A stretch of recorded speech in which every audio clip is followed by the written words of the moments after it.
নমস্কার, দেখছেন কলকাতা টিভির সঙ্গে রয়েছে আমি তসমিনা। শুরু করছি সেরা 10। রাম মন্দিরের পর সংসদ ভবন। বছর ঘুরতেই নতুন সংসদ ভবনের ছাদে ফাটল, জল পড়ে ভিজল ভবনের মেঝে। জলমগ্ন সংসদের প্রবেশপথ, বৃষ্টির চাপও সইতে পারছে না মোদি জামানার সংসদ ভবন, কটাক্ষ বিরোধীদের। তৃতীয় দফা সরকার গঠনের আগেই ধক্কানিনাদ করে উদ্বোধন হয়েছিল নয়া সংসদ ভবন। বছর ঘুরতে না ঘুরতেই দাঁতমুখ বেরিয়ে এসেছে সেই ঝাঁ চকচকে সংসদ ভবনের। ছাদ চুঁইয়ে জল পড়ছে সংসদ ভবনের লবিতে। সামাজিক মাধ্যমে সেই ভিডিওই পোস্ট করেন কংগ্রেসের সাংসদ। বুধবার থেকেই সংসদ ভবন চত্বরে জল জমতে শুরু করেছে। তামিলনাড়ুর কংগ্রেসের সাংসদ মানিকম ঠাকুর ওই ভিডিও পোস্ট করেন, যেখানে দেখা গিয়েছে নতুন সংসদ ভবনের ছাদ চুঁইয়ে জল পড়ছে, নিচে বালতি পাতা। সংসদের লবির এক অংশে জল থই থই করছে। যে লবি ব্যবহার করে সংসদ ভবনে প্রবেশ করেন খোদ রাষ্ট্রপতি। বিরোধীদের দাবি, সংসদের এমন ছবি আগে কখনো দেখা যায়নি। তার মধ্যেই চলছে বাজেট অধিবেশন। ইতিমধ্যেই সমাজবাদী পার্টি, তৃণমূল, সিপিএম সহ একাধিক বিরোধী নেতাদের কোপের মুখে পড়েছে মোদী সরকার। বর্ষাকালীন অধিবেশনের বাকিটা পুরনো সংসদ ভবনেই স্থানান্তর করার দাবি জানিয়েছেন কনৌজোর সাংসদ তথা সমাজবাদী পার্টির প্রধান অখিলেশ যাদব। তীব্র আক্রমণ করেছে তৃণমূল। এক্স হ্যান্ডেলে পোস্ট করেও মোদী সরকারকে কটাক্ষ করেন রাজ্যসভার সাংসদ ডেরেক ওব্রায়েন ও সাংসদ মহুয়া মৈত্র। প্রায় 1200 কোটি টাকা খরচ করে নয়া সংসদ ভবনটি তৈরি করেছিল মোদী সরকার। গত বছরের 28শে মে উদ্বোধন হয়। HCP design planning management private limited কোম্পানির নয়া সংসদ ভবন তৈরির দায়িত্বে ছিল। গুজরাটের আহমেদাবাদের ওই কোম্পানি নিয়েও প্রশ্ন তুলেছে বিরোধীরা। কদিন আগেই রাম মন্দিরের ছাদ চুঁইয়ে জল পড়ার ভিডিও প্রকাশ্যে এসেছিল, যা কেন্দ্রের শাসক দলের অস্বস্তির কারণ হয়ে দাঁড়ায়। এবার সেই তালিকায় নয়া সংযোজন, নয়া সংসদ ভবন। কলকাতা টিভি। একের পর এক রেল দুর্ঘটনা, যাত্রী সুরক্ষা নিয়ে কেন্দ্রকে তোপ বিরোধীদের। বাজেটের পরে দুর্ঘটনা নিয়ে লোকসভায় মুখ না খুলে বুলেট ট্রেনের স্তুতি করার বিরোধীদের তীব্র কটাক্ষের মুখে পড়েন রেলমন্ত্রী। বৃহস্পতিবার পাল্টা বিরোধীদের আক্রমণ আর শ্রেণীর উঠে আসে রেলমন্ত্রী মমতার আমলের উদাহরণও। পরপর রেল দুর্ঘটনা, যাত্রী সুরক্ষা নিয়ে বিরোধীদের প্রশ্নের পাহাড়। এই পরিস্থিতিতে বুধবার সংসদে দাঁড়িয়ে রেলমন্ত্রী অশ্বিনী বৈষ্ণবের মুখে শুধুই শোনা যায় ভারতীয় রেলের গুণগান, গুণমান। বুলেট ট্রেন, বন্দে ভারতের প্রশংসায় পঞ্চমুখ। মোদী সরকারের উদ্যোগ নিয়েই মাতামাতি। এরপরই আরও ঝাঁঝালো হয় বিরোধী বেঞ্চের আক্রমণ। বিরোধীদের অভিযোগ, সরকার যদি শূন্যপদ পূরণে নজর দিত তাহলে অনেক ক্ষেত্রেই দুর্ঘটনা এড়ানো সম্ভব হতো। গত 2 মাসে 3 বার ভয়াবহ রেল দুর্ঘটনা, মৃত্যু মিছিল। রেলযাত্রা কি আদৌ নিশ্চিন্তভাবে করা যাবে? এই উত্তরই কেন্দ্রের কাছে চায় বিরোধীরা। বৃহস্পতিবার সংসদে বিরোধীদের সপাট উত্তর দেন রেলমন্ত্রী। বিরোধীদের তিনি প্রশ্ন করেন, 58 বছর ক্ষমতায় থাকার পরেও কেন 1 কিলোমিটার যাত্রা করা ট্রেনে অটোমেটিক ট্রেন প্রোটেকশন চালু করতে পারেননি। এদিন সংসদে রেলমন্ত্রীর নিশানায় মুখ্যমন্ত্রী মমতা বন্দ্যোপাধ্যায়। রেলমন্ত্রী মমতার আমল টেনে অশ্বিনী বৈষ্ণবের দাবি, যখন মমতা বন্দ্যোপাধ্যায় রেলমন্ত্রী ছিলেন উনি দুর্ঘটনার পরিসংখ্যানে বলতেন 0.24 থেকে কমে হার হয়েছে 0.19। তখন তা শুনে এখানে এরা টেবিল বাজাতেন। আজ যখন দুর্ঘটনার হার 0.19 থেকে কমে 0.03 হয়েছে, তখন এরা দোষ দিচ্ছেন। এভাবে দেশ চলে? ধারাবাহিক দুর্ঘটনার জেরে মানুষের মনে ট্রেন যাত্রায় আশঙ্কা, আতঙ্ক। বিরোধীদের লাগাতার খোঁচায় বৃহস্পতিবার সুদে আসলে পাল্টা আক্রমণে নামেন রেলমন্ত্রী। কলকাতা টিভি। উত্তরাখণ্ড, হিমাচলে মেঘভাঙা বৃষ্টি, ধসে বিপর্যস্ত কেদার, মৃত 3, আটকে অন্তত 200 পূর্ণার্থী। সিমলার রামপুরে নিখোঁজ 36, মৃত 2। বাড়ছে পরবর্তী নদী ও রিয়াস নদীর জলস্তর, বিপদসীমার ঊর্ধ্বে বইছে মন্দাকিনীও। ভূমিধসে বিপর্যস্ত কেরল, ওয়েনারে মৃত্যু মিছিল, ভারী বৃষ্টিতে জলমগ্ন রাজধানীও। এই পরিস্থিতিতে ঘোর বিপর্যয় হিমাচল প্রদেশেও। কুলুতে ভয়াবহ ভূমিধস, তাসের ঘরের মতো ভেঙে জলের তোড়ে ভেসে যায় বহুতল। ক্যামেরাবন্দি হিমাচলের রোমহর্ষক ছবি। বৃহস্পতিবার ভোররাতে হিমাচল প্রদেশের 3টি জায়গায় মেঘ ভাঙা বৃষ্টি। মেঘ ভাঙতেই হড়পা বান। কুলু মান্ডিতে বাড়ছে মৃতের সংখ্যা, নিখোঁজ বহু, ব্যাপক ক্ষয়ক্ষতির আশঙ্কা। ক্ষয়ক্ষতির পরিমাণ ও সাধারণ মানুষের পরিস্থিতি সম্পর্কে খোঁজখবর নিচ্ছেন হিমাচল প্রদেশের মুখ্যমন্ত্রী সুখবিন্দর সিং। সবচেয়ে বেশি ক্ষতিগ্রস্ত সিমলা, কুলু, মান্ডি, যোগাযোগ বিচ্ছিন্ন বহু এলাকা। উদ্ধার কাজে রাজ্যের বিপর্যয় মোকাবিলা বাহিনী। বাড়ছে পার্বতী নদী ও বিয়াস নদীর জলস্তর। ইতিমধ্যে জলস্তর বাড়ার কারণে ক্ষতিগ্রস্ত দুটি বিদ্যুৎ প্রকল্প। রাজ্যের বিস্তীর্ণ অঞ্চলে ঝড় বৃষ্টির কমলা সতর্কতা জারি করা হয়েছে। বৃহস্পতিবার কিন্নার, লাহুল ও স্পিতি ছাড়া বাকি সব জেলায় বজ্রবিদ্যুৎ সহ ভারী থেকে অতি ভারী বৃষ্টির সতর্কতা। 2013 সালে হরপা বানে ভেসেছিল কেদারনাথ, প্রাণ গিয়েছিল বহু পর্যটকের। সেই স্মৃতি এখনও টাটকা। এর মাঝে বুধবার থেকে মেঘভাঙা বৃষ্টি শুরু হয়েছে উত্তরাখণ্ডে। হুহু করে বাড়ছে মন্দাকিনী নদীর জলস্তর। মেঘভাঙা বৃষ্টির জেরে কেদারনাথ যাওয়ার ভীমবালি এলাকার রাস্তা ধুয়ে মুছে সাফ। গৌরীকুণ্ড মন্দির খালি করা হয়েছে। আটকে পড়েছেন বহু পুণ্যার্থী। পরিস্থিতি সামাল দিতে ইতিমধ্যেই নেমেছে উদ্ধারকারী দল। আটকে পড়া পুণ্যার্থীদের নিরাপদ এলাকায় সরিয়ে নিয়ে যাওয়ার কাজ চলছে। বন্যা পরিস্থিতি রুদ্রপ্রয়াগেও। কলকাতা টিভি। কোটা নিয়ে সুপ্রিম কোর্টের বড় রায়। কোটার ক্ষেত্রে রাজ্যের হাতে বড় অধিকার। রাজ্যকে তপশিলি জাতি ও উপজাতিদের উপশ্রেণীভুক্ত করার অধিকারে 7 বিচারপতির বিশেষ বেঞ্চ 6-1 ব্যবধানে রায় দেয়। ক্রিমি লেয়ারকে কোটা থেকে বাদের নির্দেশ আদালতের। তপশিলি জাতির শ্রেণীভাগ করতে পারে রাজ্য। বড় রায় সুপ্রিম কোর্টের।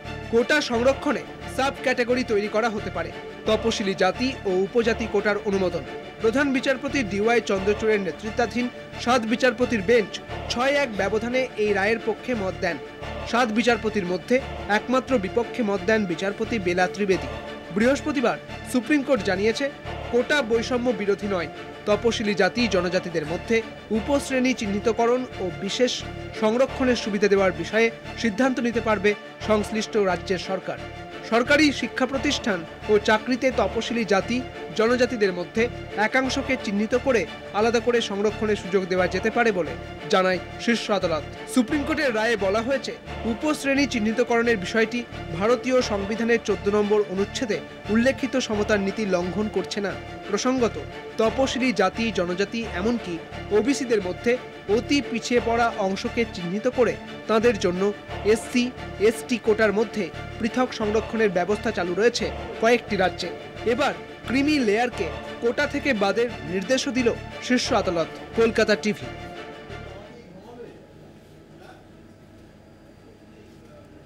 সেরা দশে এখন সময় একটা বিরতি। ফিরে আসছি আরো অন্যান্য খবর নিয়ে, সঙ্গে থাকুন। নমস্কার, দেখছেন কলকাতা টিভির সঙ্গে রয়েছে আমি তসমিনা। শুরু করছি সেরা 10। রাম মন্দিরের পর সংসদ ভবন। বছর ঘুরতেই নতুন সংসদ ভবনের ছাদে ফাটল। জল পড়ে ভিজল ভবনের মেঝে। জলমগ্ন সংসদের প্রবেশপথ। বৃষ্টির চাপও সইতে পারছে না মোদি জামানার সংসদ ভবন। কটাক্ষ বিরোধীদের। তৃতীয় দফা সরকার গঠনের আগেই ধাক্কানিনাদ করে উদ্বোধন হয়েছিল নয়া সংসদ ভবন। বছর ঘুরতে না ঘুরতেই দাঁতমুখ বেরিয়ে এসেছে সেই ঝাঁ চকচকে সংসদ ভবনের। ছাদ চুঁইয়ে জল পড়ছে সংসদ ভবনের লবিতে। সামাজিক মাধ্যমে সেই ভিডিওই পোস্ট করেন কংগ্রেসের সাংসদ। বুধবার থেকেই সংসদ ভবন চত্বরে জল জমতে শুরু করেছে। তামিলনাড়ুর কংগ্রেসের সাংসদ মানিকম ঠাকুর ওই ভিডিও পোস্ট করেন, যেখানে দেখা গিয়েছে নতুন সংসদ ভবনের ছাদ চুঁইয়ে জল পড়ছে, নিচে বালতি পাতা। সংসদের লবির এক অংশে জল থই থই করছে। যে লবি ব্যবহার করেই সংসদ ভবনে প্রবেশ করেন খোদ রাষ্ট্রপতি। বিরোধীদের দাবি, সংসদের এমন ছবি আগে কখনো দেখা যায়নি। তার মধ্যেই চলছে বাজেট অধিবেশন। ইতিমধ্যেই সমাজবাদী পার্টি, তৃণমূল, CPM সহ একাধিক বিরোধী নেতাদের কোপের মুখে পড়েছে মোদী সরকার। বর্ষাকালীন অধিবেশনের বাকিটা পুরনো সংসদ ভবনেই স্থানান্তর করার দাবি জানিয়েছেন কনৌজোর সাংসদ তথা সমাজবাদী পার্টির প্রধান অখিলেশ যাদব। তীব্র আক্রমণ করেছে তৃণমূল। এক্স হ্যান্ডেলে পোস্ট করেও মোদী সরকারকে কটাক্ষ করেন রাজ্যসভার সাংসদ ডেরেক ওব্রায়েন ও সাংসদ মহুয়া মৈত্র। প্রায় 1200 কোটি টাকা খরচ করে নয়া সংসদ ভবনটি তৈরি করেছিল মোদী সরকার। গত বছরের 28শে মে উদ্বোধন হয়। SCP design planning management private limited কোম্পানির নয়া সংসদ ভবন তৈরির দায়িত্বে ছিল। গুজরাটের আহমেদাবাদের ওই কোম্পানি নিয়েও প্রশ্ন তুলেছে বিরোধীরা। কদিন আগেই রাম মন্দিরের ছাদ চুঁইয়ে জল পড়ার ভিডিও প্রকাশ্যে এসেছিল, যা কেন্দ্রের শাসক দলের অস্বস্তির কারণ হয়ে দাঁড়ায়। এবার সেই তালিকায় নয়া সংযোজন, নয়া সংসদ ভবন। কলকাতা টিভি। একের পর এক রেল দুর্ঘটনা। যাত্রী সুরক্ষা নিয়ে কেন্দ্রকে তোপ বিরোধীদের। বাজেটের পরে দুর্ঘটনা নিয়ে লোকসভায় মুখ না খুলে বুলেট ট্রেনের তুতি করার বিরোধীদের তীব্র কটাক্ষের মুখে পড়েন রেলমন্ত্রী। বৃহস্পতিবার পাল্টা বিরোধীদের আক্রমণ অশ্বিনীর। উঠে আসে রেলমন্ত্রী মমতার আমলের উদাহরণও। পরপর রেল দুর্ঘটনা, যাত্রী সুরক্ষা নিয়ে বিরোধীদের প্রশ্নের পাহাড়। এই পরিস্থিতিতে বুধবার সংসদে দাঁড়িয়ে রেলমন্ত্রী অশ্বিনী বৈষ্ণবের মুখে শুধুই শোনা যায় ভারতীয় রেলের গুণগান, গুণমান। বুলেট ট্রেন, বন্দে ভারতের প্রশংসায় পঞ্চমুখ। মোদী সরকারের উদ্যোগ নিয়েই মাতামাতি। এরপরই আরও ঝাঁঝালো হয় বিরোধী বেঞ্চের আক্রমণ। বিরোধীদের অভিযোগ, সরকার যদি শূন্যপদ পূরণে নজর দিত তাহলে অনেক ক্ষেত্রেই দুর্ঘটনা এড়ানো সম্ভব হতো। গত 2 মাসে 3 বার ভয়াবহ রেল দুর্ঘটনা, মৃত্যু মিছিল। রেলযাত্রা কি আদৌ নিশ্চিন্তভাবে করা যাবে? এই উত্তরই কেন্দ্রের কাছে চায় বিরোধীরা। বৃহস্পতিবার সংসদে বিরোধীদের সপাট উত্তর দেন রেলমন্ত্রী। বিরোধীদের তিনি প্রশ্ন করেন, 58 বছর ক্ষমতায় থাকার পরেও কেন 1 কিলোমিটার যাত্রা করা ট্রেনে অটোমেটিক ট্রেন প্রোটেকশন চালু করতে পারেননি। এদিন সংসদে রেলমন্ত্রীর নিশানায় মুখ্যমন্ত্রী মমতা বন্দ্যোপাধ্যায়। রেলমন্ত্রী মমতার আমল টেনে অশ্বিনী বৈষ্ণবের দাবি, যখন মমতা বন্দ্যোপাধ্যায় রেলমন্ত্রী ছিলেন উনি দুর্ঘটনার পরিসংখ্যানে বলতেন 0.24 থেকে কমে হার হয়েছে 0.19। তখন তা শুনে এখানে এরা টেবিল বাজাতেন। আজ যখন দুর্ঘটনার হার 0.19 থেকে কমে 0.03 হয়েছে তখন এরা দোষ দিচ্ছেন। এভাবে দেশ চলে? ধারাবাহিক দুর্ঘটনার জেরে মানুষের মনে ট্রেন যাত্রায় আশঙ্কা, আতঙ্ক। বিরোধীদের লাগাতার খোঁচায় বৃহস্পতিবার সুদে আসলে পাল্টা আক্রমণে নামেন রেলমন্ত্রী। কলকাতা টিভি। উত্তরাখণ্ড, হিমাচলে মেঘভাঙা বৃষ্টি, ধসে বিপর্যস্ত কেদার, মৃত 3। আটকে অন্তত 200 পূর্ণার্থী। সিমলার রামপুরে নিখোঁজ 36, মৃত 2।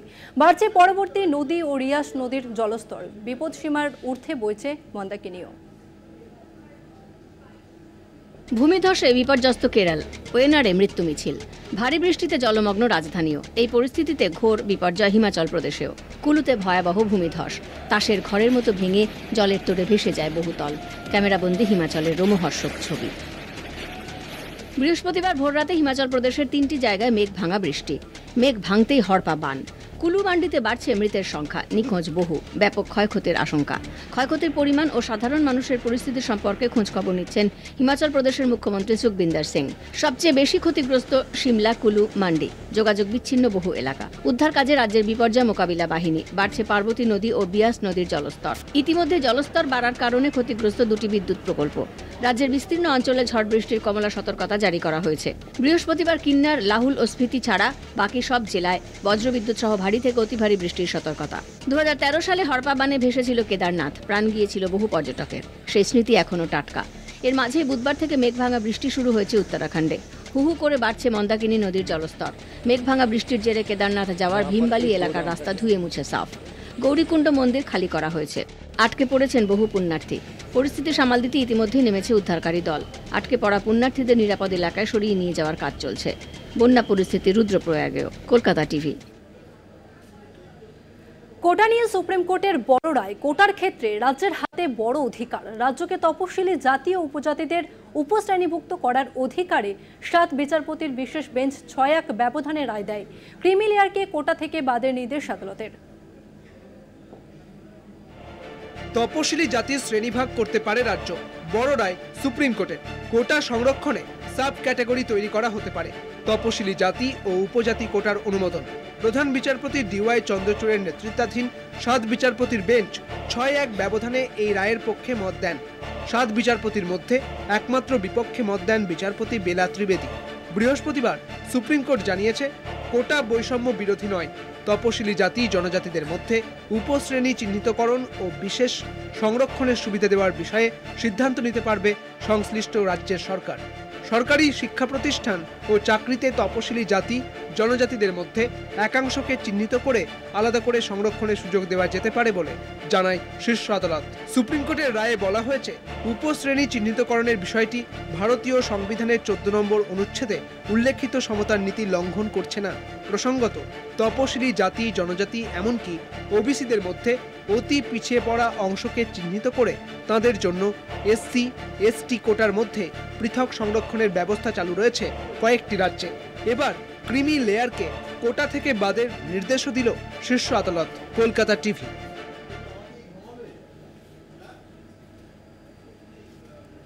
সেরা দর্শে এখন সময় একটা বিরতি। ফিরে আসছে আরো অন্যান্য খবর নিয়ে, সঙ্গে থাকুন।